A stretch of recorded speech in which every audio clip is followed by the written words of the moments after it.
Hey, how's it going, Old School Runescape, and welcome back to the weekly recap. So we started off the week introducing the brand new, never seen before Easter event, being our very first ever original holiday event as designed by Mod Ash, and the community absolutely loves it. In fact, we stumbled upon a great guide from the Monkey Whisperer who takes you through the event and showcases the rewards. Now the Easter event will be leaving us on the 9th of April, so head southwest of Falador to give it a go if you haven't already. Moving on, of course, we also introduced the membership bonds, and they've been released flawlessly, so players now have the ability to pay for membership with in-game gold, and these bonds can be purchased from other players, the Grand Exchange, and of course through the website. But for a more in-depth guide on membership bonds and how they work, be sure to watch back our video guide uploaded earlier this week. Now following that, we felt it was finally time to release the Dragon Claws. That's right, not needing a poll, we decided, you know what, why not? So players can get their hands on these claws by speaking to Little Mo and Lumbridge, who will take you on a bit of an adventure and eventually reward you with the Dragon Claws.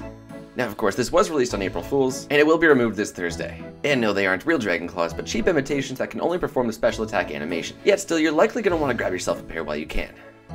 Up next, we've given you a quick look at the month ahead, as we note that work on Resizable mode has officially begun.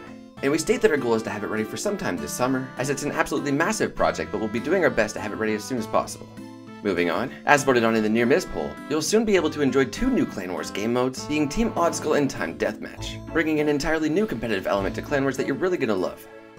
And speaking of polls, we've got a number of updates making their way to the game through the month of April, including an expansion to the Motherlode Mine that can be accessed by players with over 72 mining and have paid the one-off fee of 100 nuggets, as well as the ability to purchase multiple devices from Ava.